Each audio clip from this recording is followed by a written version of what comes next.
আজকে আমাদের সর্বশেষ এক্সপেরিমেন্ট আমাদের যে সাবজেক্টটি রয়েছে সেই সাবজেক্টটির wet processing machineries and maintenance এর সেটি হচ্ছে experiment 8 study on the PS meter and its maintenance সম্পর্কে আজকে আমরা জানবো। সবাই সবার মাইক্রোফোন গুলো মিউট রাখবে, যদি প্রয়োজন হয় অন করে কথা বলবে অথবা নোট নিয়ে রাখবে। ক্লাস শেষে কোনো কিছু জানতে চাইলে আমরা সেটা নিয়ে ডিসকাস করব। ধন্যবাদ। আজকে যেটা বিষয় সেটি হচ্ছে study on pH meter and its maintenance. PH meter সম্পর্কে আমরা জানবো এবং সেটার মেইনটেনেন্স সম্পর্কে আমরা জানবো। আমরা যখন পিএইচ মেজার করি, বিশেষ করে কেমিস্ট্রিতে ওয়েট প্রসেসিং এ, আমাদের দৈনন্দিন জীবনের একটি গুরুত্বপূর্ণ জায়গা জুড়ে পিএইচ এর অস্তিত্ব। প্রায় সবখানে স্কাউরিং করি, ব্লিচিং করি, ডাইং করি, যে কিছুই করি না কেন সবখানে পিএইচ চেক করতে হয়। তো আমরা সাধারণত পিএইচ স্ট্রিপ ইউজ করে পিএইচ মেজার করতে অভ্যস্ত, বা কলেজে আমরা সাধারণত লিটমাস পেপার ইউজ করে করেছি। তো এখানে পিএইচ স্ট্রিপ পাওয়া যায়, সেটা যেটা ক্লিয়ার সলিউশন, সেটাতে প্রবেশ করিয়ে দিলেই সেটার রিঅ্যাকশনের ফলে একটা কালার শো করে, সেই কালারটা ম্যাচ করে আমরা প্যাকেটের গায়ে থেকে পিএইচটা মেজার করি। This is very common to all. But question হলো, যখন পিএইচ সলিউশনটা যেটা মাপতে হবে সেটা যখন কালার সলিউশন হবে, তখন আসলে কিভাবে করব? কারণ ওই কালার সলিউশন একটা ডাই সলিউশনে যদি আমরা আমাদের পিএইচ এর পেপারটা ডুবিয়ে দেই, তাহলে সেটা তো সেই কালারই হয়ে যাবে। সো পিএইচ এর ফলে যে চেঞ্জটা হলো সেটা বোঝার কোনো উপায় থাকে না। সেই জন্য পিএইচ মিটারের উদ্ভব। তো এই পিএইচ মিটারের মাধ্যমে আমরা যে কোনো প্রকার সলিউশন, সেটা কালার হোক না কেন বা কালার ছাড়া হোক না কেন, সবটাই মেজার করতে পারি অ্যাকুরেটলি। পিএইচ স্ট্রিপের আরেকটা ভেজাল হচ্ছে, পিএইচ স্ট্রিপে সাধারণত ফ্র্যাকশন গুলি পাওয়া যায় না। বাট যখন আমরা পিএইচ মিটার ইউজ করব, তখন কিন্তু এই ফ্র্যাকশন গুলো সহ আমরা মাপতে পারবো। So a pH meter is a scientific instrument that measures the hydrogen ion activity in water-based solution, indicating its acidity or alkalinity expressed in pH. তাহলে কি হচ্ছে যে pH meter scientific instrument that measure the hydrogen ion activity in water-based solution.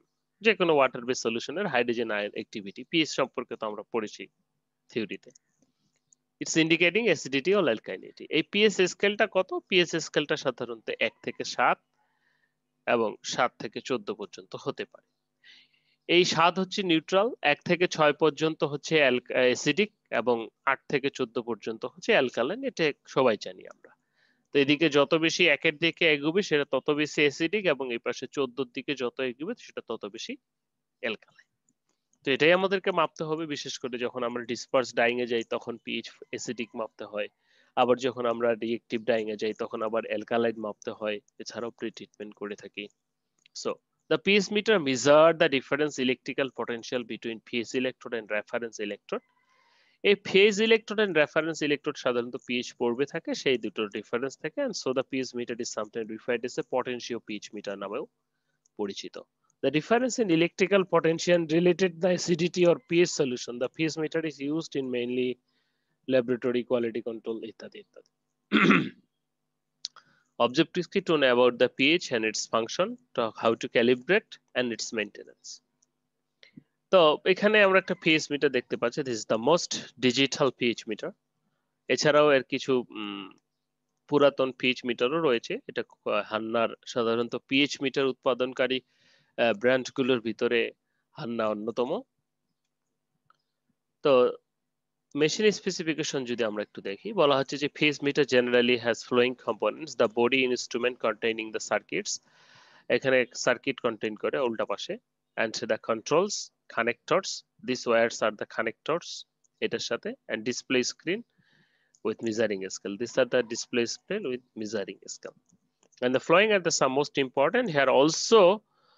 এখানে একটা রয়েছে, সেটা হচ্ছে স্ট্রিরার এবং হট প্লেট, যেটা একই সাথে গরম করা যায় এবং এই রোটেশন দেওয়া যায়। আমার যে সলিউশনটা সেটার নিচে রোটেশন দিয়ে পিএইচটা মেজার করলে সুন্দর একুরেট পিএইচটা পাওয়া যায়।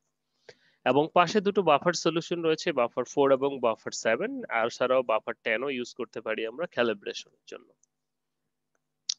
আচ্ছা, এখানে অন অফ বলা হচ্ছে যে এন অন অফ সুইচ, পশ্চাৎ দিকে একটি অন অফ সুইচ আছে মেশিনে, সেটা অন করে মেশিনটা অন করতে হয়।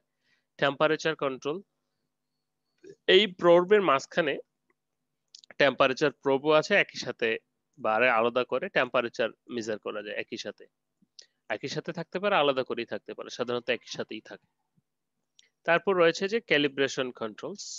তো এইখানে এই যে বাটনটা, এখানে ক্যালিব্রেশন কন্ট্রোল বাটন রয়েছে, এখানে প্রেস করে সলিউশন দিয়ে ক্যালিব্রেশনটা করতে হয়। আমি ভিডিও দেখাবো, কারণ বললে সবকিছু ক্লিয়ার হয় না। তো এই ক্যালিব্রেশন পোর্শনটা আমি পরে বলছি।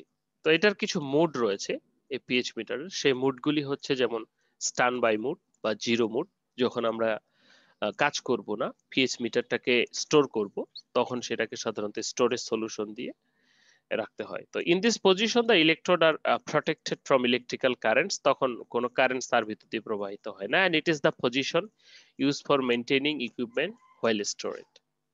যখন স্টোর করা হয় তখন এই পজিশনে রাখা হয়। পিএইচ মোড, যখন পিএইচ মাপা হয় তখন পিএইচ মোডে দেওয়া হয় পিএইচ মাপার জন্য।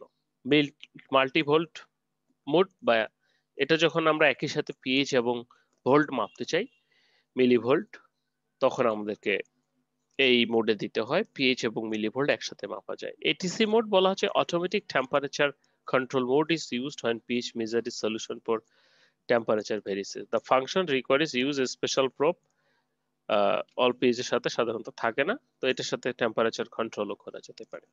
তো এই কয়েকটা মুড থাকে, আমরা সাধারণত পিএইচ মুডে দিয়ে কাজ করে থাকি। এছাড়াও মাল্টিভোল্ট দিয়ে আমরা সাধারণত যখন ফেব্রিকের চার্জ মাপি তখন সাধারণত মাল্টিভোল্ট মুডে করা হয়ে থাকে। এই কম্বাইন ইলেকট্রিক পোর্ট এর কি কি অংশ থাকছে সেই অংশগুলি যদি আমরা দেখি, একটা কম্বাইন ইলেকট্রিক প্রোব থাকছে। ইলেকট্রিক প্রোবটা কোনটা? এই যে ব্লু কালারের, গ্রিন কালারের যে প্রোবটা, সেটাকে ইলেকট্রিক প্রোব বলা হচ্ছে।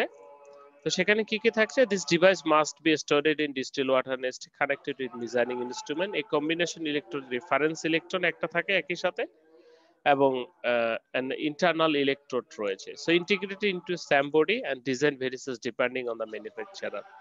বিভিন্ন ধরনের কোম্পানি বিভিন্নভাবে এটাকে অ্যাসেম্বলি করে থাকে। তারপরে রয়েছে টিপিক্যাল সার্কিট। পুরো মেশিনটাতে একটা সার্কিট তো অবশ্যই রয়েছে, ইজ ম্যানুফ্যাকচার ডিজাইন উপর ভেরি করে। তো পিএইচ মিটারের যে প্রোবটা আছে, সেই প্রোবটা যদি আমরা দেখি, যে স্পেশাল গ্লাস থাকে এবং স্যালাইন মেশ থাকে, দুটো একসাথে আমরা যেটা দেখলাম সেটার ভিতরের অবস্থা, যে প্রোবটা দেখলাম, এই প্রোবে এরকমটা থাকে। ঠিক আছে। General calibration, 1 point calibration, 2 point calibration. এটা বলতে বোঝাচ্ছে যে পিএইচ মিটারটা যখন ক্যালিব্রেশন করতে হয়, ক্যালিব্রেশন মানেটা কি সেটা আগে বোঝা যাক।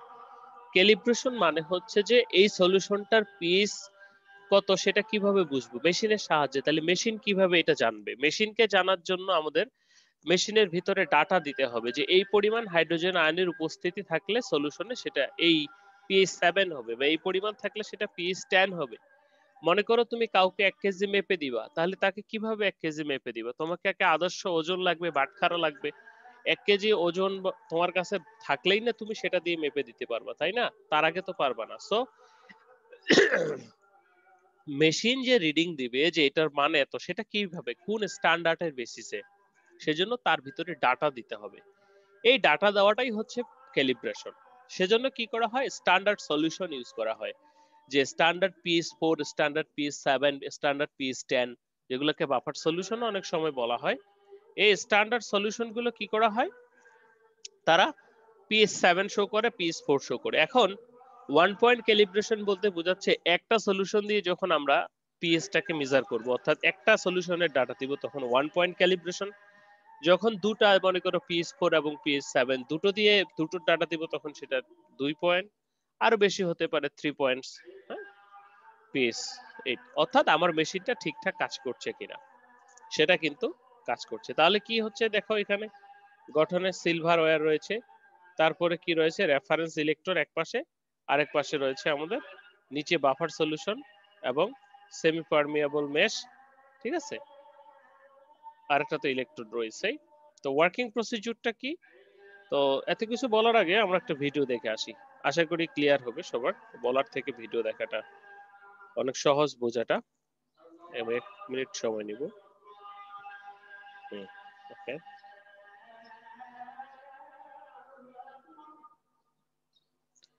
এখানে আমরা দেখব একটা পিএইচ মিটারের বিভিন্ন কম্পোনেন্টস থেকে তার ক্যালিব্রেশন পয়েন্ট পর্যন্ত। ওকে, দেখো অনেক প্রকার পিএইচ মিটার হতে পারে। এটা সাধারণত মডার্ন আধুনিক পিএইচ মিটার, তো 0 থেকে প্রায় 14 পর্যন্ত। তো এই যে ইলেকট্রোড প্রোবটা যেটা দিয়ে আমরা মাপবো সেটা কি কি কন্টেইন করে, তার একটা ক্যাপ থাকে যেটা আমরা খুলে ফেললাম। তারপর কি থাকছে তার, এটা ইলেকট্রোড প্রোব, এখানে স্টোরেজ সলিউশন খুলে ফেলা হয় এটা দিয়ে। এটা গ্লাস মেমব্রেন থাকে একটা আউটসাইডে, একটা রেফারেন্স ইলেকট্রোড আর একটা টেম্পারেচার প্রোব। ঠিক আছে, এটা টেম্পারেচার প্রোব থাকে। মাথায় একটা গ্লাস মেমব্রেন থাকে, এটা বেশি ঘষলে নষ্ট হয়ে যায়। ঠিক আছে, এবং সেখানে কেসিএল সলিউশন থাকে সাধারণত। একটা ডিসপ্লে থাকে যেটার মাধ্যমে পিএইচটা দেখা যায়, এবং একটা ফ্লেক্সিবল আর্ম থাকে যেটার মাধ্যমে আমরা এই পিএস এর আমাদের হ্যান্ডেলটাকে ইচ্ছা মতো নাড়াচাড়া করতে পারি। তো যখন পিএস মিটার ইউজ করা হয় না তখন স্টোরেজ সলিউশন দিয়ে এভাবে থাকে, যার ফলে 3M কেসিএল তো শুকনো থেকে রক্ষা পায় এবং এটা অ্যাক্টিভ থাকে। যদি শুকিয়ে যায়, এখানে কোনো সলিউশন দেওয়া না হয়, তখন এই যেহেতু এটা চার্জের হিসাব নিকাশ, সেটা আর কাজ করে না। ওকে, তো পিএইচ মিটার অন করলে এখানে পিএইচ দেখাবে, যেহেতু এখানে যে সলিউশনটা থাকবে স্টোরেজ সেটার পিএইচ দেখাবে। তো সেটা সাধারণত 7 দেখাচ্ছে, তো সেটা আস্তে করে খুলে নিব। তারপর ডিআইএনএস ওয়াটার দিয়ে সাধারণত ধুয়ে নিব। ওকে, ধুয়ে নেওয়ার পর আমরা মুছে নিব একটু টিস্যু দিয়ে আস্তে করে। ঠিক আছে, ওকে, পানিটা মুছে নিয়ে, বেশি ঘষা যাবে না কিন্তু, কারণ ওইটা নষ্ট হয়ে যেতে পারে বা ভেঙে যেতে পারে। ওকে, কোন স্যাম্পল মেজার করতে হলে তার আগে বললাম ক্যালিব্রেশন করতে হয়। ক্যালিব্রেশনের জন্য 3টা বাফার সলিউশন পিএইচ 4.01, পিএইচ 7 এবং 9.21 অথবা 10 আমরা ইউজ করতে পারি। ওকে, তো সাধারণত ক্যালিব্রেশন করতে গেলে কিভাবে করতে হয়, ওই ডাটাটা দিতে হয় যেটা আমি বললাম তোমাদেরকে। ওকে, তাহলে আমরা প্রথমে একটা সলিউশন নিব, অথবা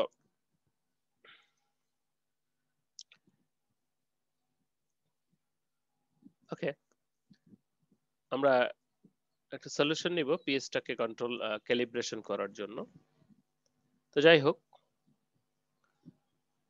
ওকে, আমরা ধরে নিলাম একটা স্যাম্পল নিয়েছি, একটা সলিউশন নিয়েছি পিএইচ ক্যালিব্রেশনের জন্য। ক্যালিব্রেশন প্রোবে চাপ দিব, দেখো এখানে সুন্দর করে ক্যালিব্রেশন লেখা আছে। ওকে, তাহলে এখন এটা কত দেখাচ্ছে, আমরা 7 স্ট্যান্ডার্ড সলিউশন 7 নিয়েছি। আমার মেশিন যদি 7ই দেখায়, তাহলে আমরা মানে আমার স্ট্যান্ডার্ড সলিউশনের পিএইচ 7, আমার মেশিন যদি 7 দেখায় তাহলে আমার মেশিন ওকে, ঠিক আছে। আর যদি 7 না দেখায় তাহলে প্রেস করে করে 7 তৈরি করে নিতে হবে, করে সেভ দিতে হবে। ওকে, 7 হয়ে গেল, এটা 7 শো করলো, এটাকে সেভ করলাম। আবার ডিআরএনএস ওয়াটার দিয়ে ধুয়ে ফেললাম। ধুয়ে ফেলার পর এখানে আবার 4 আর একটা পিএইচ সলিউশন নিলাম একইভাবে। এটার ডাটাটাও আমরা মেশিনে দিব। ওকে, এটার স্টেবল হতে একটু সময় নিবে, আমরা প্রথমে মেশিনটা এটা কি আগে পরে নেওয়া যাবে নাকি এই সিরিয়ালেই নিতে হবে? আগে পরে নেওয়া যাবে। ওকে, মানে আমি 7 আগে নিলাম না, আগে যদি নো 10 নিই প্রবলেম। তাহলে হবে? হুম, ভালো করে ওয়াশ করে নিতে হবে। ওকে, তাহলে এখান থেকে আমরা কোন ডাটাটা দিলাম 4, এটা আবার সেভ করে নিব। ওকে, তোমরা চাইলে আরেকটা 10 আছে সেটাও নিতে পারো, অর্থাৎ তোমার মেশিনটা ঠিকঠাক স্ট্যান্ডার্ডাইজ হচ্ছে কিনা। আবার টিআরএস ওয়াটার দিয়ে ধুয়ে নিব। ওকে, এগেইন ধরে নেই আমার পিএইচটা সাধারণত অ্যালকালাইন, তাহলে আমি 7 আর অ্যালকালাইন করব, আর যদি হয় অ্যাসিডিক তাহলে 7 আর অ্যাসিডিক করব। সাধারণত এরকমটাই করা হয়, তুমি চাইলে একবারে 3 পয়েন্টও করতে পারো, কোনো প্রবলেম নাই। ঠিক আছে, তো এখানে আমরা কথাটা হচ্ছে কি, স্ট্যান্ডার্ড সলিউশনের ভ্যালুটা আমরা জানি। তাহলে আমার মেশিনে স্ট্যান্ডার্ড সলিউশনটা শো করছে কিনা, যেমন কোনো 1 কেজি বস্তু 1 কেজি আছে কিনা আমরা কি করি, একটা বাটখারা দিয়ে মাপি, ঠিক সেম ভাবে এটা স্ট্যান্ডার্ড সলিউশন আমার পিএইচ স্ট্যান্ডার্ড শো করছে কিনা সেটা আমরা এটার মাধ্যমে শো করাই। যদি শো না করে তাহলে প্রেস করে অ্যাডজাস্ট করে নিই।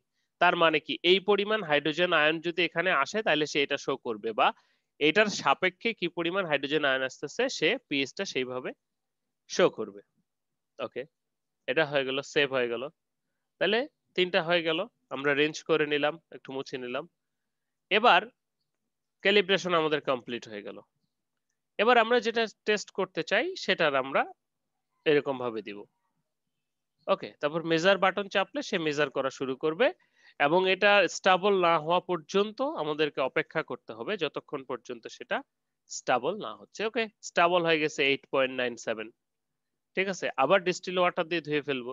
আবার যদি কোনো স্যাম্পলের পিএইচ মেজার করতে চাই দিব, না হলে এইভাবে স্টোরেজ সলিউশন দিয়ে কেসিএল 0.3 কেসিএল সলিউশন ক্যাপের মধ্যে দিয়ে আমরা বিষয়টাকে কি করব, স্টোরেজ করে দিব মেশিনটা, তাইলে আর প্রোবটা যেটা সেটা শুকনো হবে না।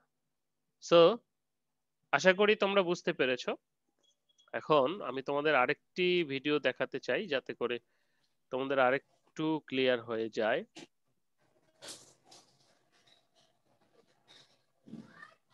পিএইচ ক্যালিব্রেশনের জন্য আশা করি দেখতে পাচ্ছ যে ছবিটা আমরা দেখলাম আমাদের শীটে, এক্সপেরিমেন্ট শীটে, এটা হচ্ছে লেটেস্ট হার্নার পিএইচ ক্যালিব্রেশন মেশিন। তো ক্যালিব্রেশন করার জন্য আমাদেরকে প্রথমে শিওর হতে হবে যে ইলেকট্রোডটা ঠিকঠাক ডিআয়নাইজ ওয়াটার দিয়ে ধোয়া আছে কিনা। মনে করো ধুয়ে নিয়েছি, এখানে 3টা বাফার সলিউশন রয়েছে যেটার কথা বললাম।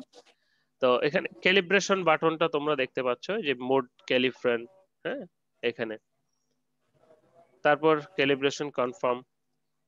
তো আমরা যেটা 7 বাফার ফাস্ট করতে পারি। ওকে, ক্যালিব্রেশন পয়েন্টের জন্য আমরা সলিউশনটা 7 বাফার, এখানে যে সলিউশনটা সেটাতে ইলেকট্রোডটা প্রবেশ করাবো। প্রবেশ করানোর পর এটা কি 7 অথবা 4 যেটাই করো না কেন তুমি, তাহলে ক্যালিব্রেশন মডিফাই দিয়ে ক্যালিব্রেশন কনফার্ম 7 যখন শো করবে তখন ক্যালিব্রেশন হয়ে গেল। তারপর আবার ডিএনএস ওয়াটার দিয়ে ধুয়ে নিব। ঠিক আছে, এবার 7টা তুমি যে কে যেন প্রশ্ন করছিলে 7 দিয়ে করলা, এটাকে স্টোরেজ করলা, এটা আগে করো পরে করো কোনো ঝামেলা নেই, কারণ কেজির মাপ আর মানে গ্রামের মাপ যদি তুমি বলো, অর্থাৎ এত গ্রাম, অর্থাৎ সেই স্ট্যান্ডার্ডাইজটা দিচ্ছি। আবার আমরা 10 দিয়ে করতে পারি। প্রত্যেকবার একটা জিনিস লক্ষ্য করতে হবে যে বাফার সলিউশন দিয়ে ধুয়ে নিতে হবে।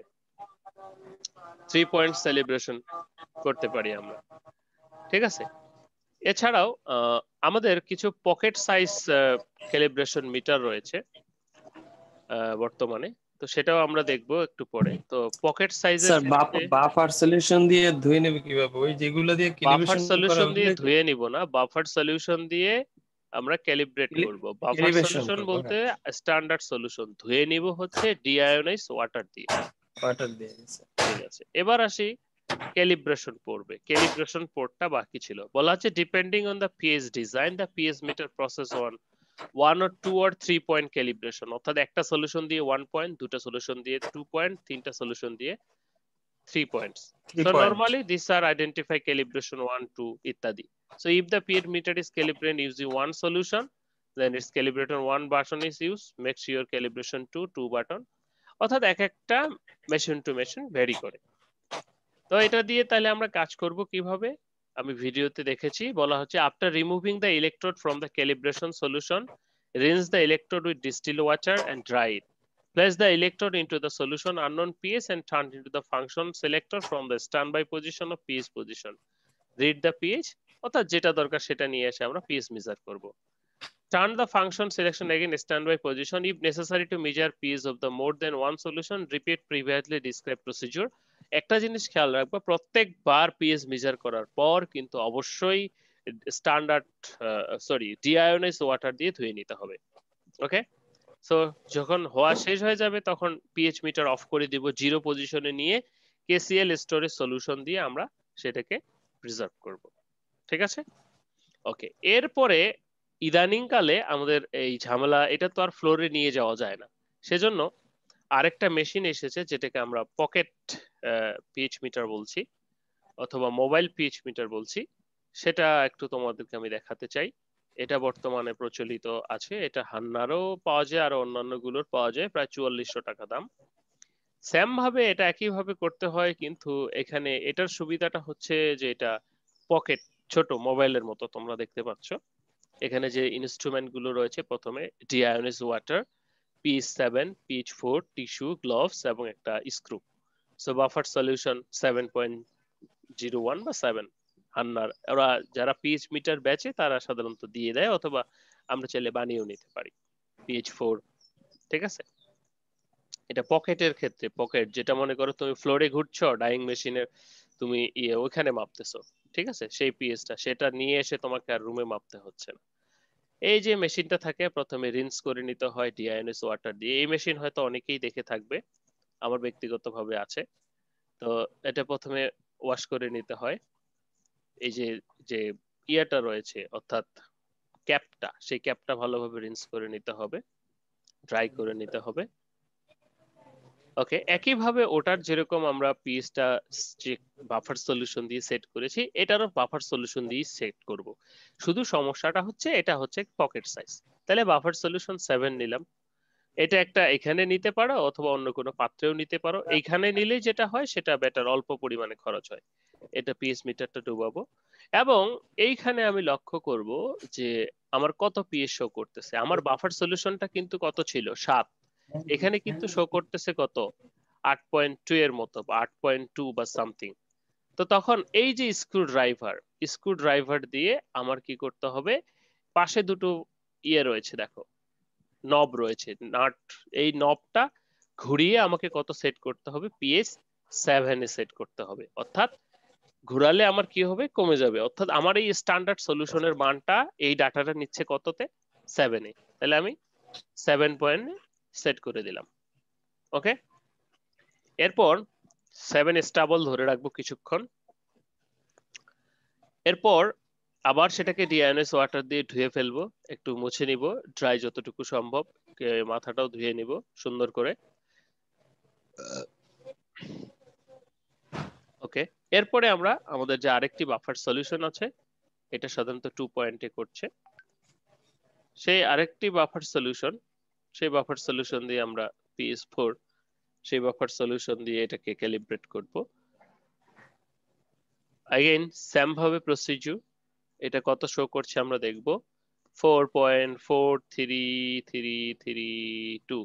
এটা সাধারণত হয়ে যাওয়ার কথা, কারণ যখন আমরা একটা সেভ করে নিয়েছি 7টা, একটু হেরফের হতে পারে, সেটা আমাদের যে স্ক্রু ড্রাইভার রয়েছে সেটা দিয়ে সাধারণত ঠিক করে নিব। প্রবটা একটু ঘোরালেই, এটা ঘোরালে আমাদের এখানে রিডিংটা কম বেশি হয়। তাহলে এটাকে 4 সেট করে নিব, 4 সেট করে নিলাম, বা 4.1 যেহেতু, বা 4 যেটাই হোক না কেন, 4 সেট করে নিব। তারপর কিছুক্ষণ ধরে রাখবো, স্টেবল হবে। এই হচ্ছে আমাদের ক্যালিব্রেশন হয়ে গেল। আবার ডিআইএনএস ওয়াটার দিয়ে ধুয়ে ফেলবো, ঠিক আছে। এরপরে এটা আমাদের রেডি হলো মেজার করার জন্য। আমরা এখন যে কোনো সলিউশনের পিএইচ মেজার করতে পারবো, ঠিক আছে। তো সেটা হতে পারে ডিআইএনএস ওয়াটার, অথবা হতে পারে কোনো ডাই সলিউশন, যে কোনোটাই হতে পারে। তো যখন স্টোর করব তখন এই ক্যাপের ভিতরে আমরা সুন্দর করে ধুয়ে একটু মুছে কেসিএল স্টোর সলিউশন দিয়ে স্টোর করে রাখবো, ঠিক আছে। তো এটা ওয়াটারের পিএইচ যদি তুমি মাপো তাহলে কত, এটা সরাসরি তুমি যদি বাতে প্রবেশ করাও তারপরেও হবে, কোনো প্রবলেম নাই। ওকে, এখানে পানির পিএইচ তারা মাপতেছে, এই পানি 6 একটু সময় নিবে স্টেবল হওয়ার জন্য। মাপার ক্ষেত্রে তাড়াহুড়ো করা যাবে না, একটু সময় নিয়ে ধরে ধরে দেখতে হবে, যেহেতু এটা একটু চেঞ্জ হয় পারিপার্শ্বিকতার কারণে।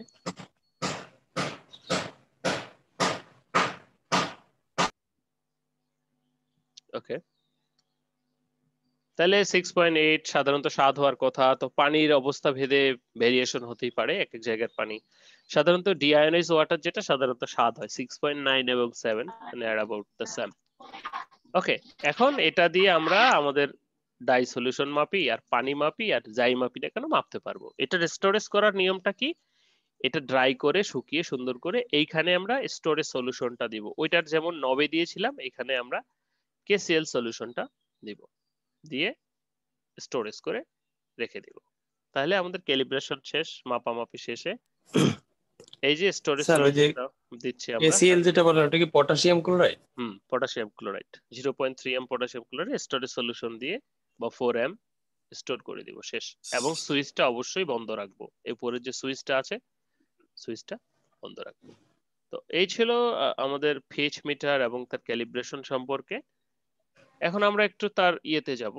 তো আশা করি তোমরা পিএইচ মিটার ক্যালিব্রেশন এবং মাপা হয় কিভাবে বুঝতে পেরেছো।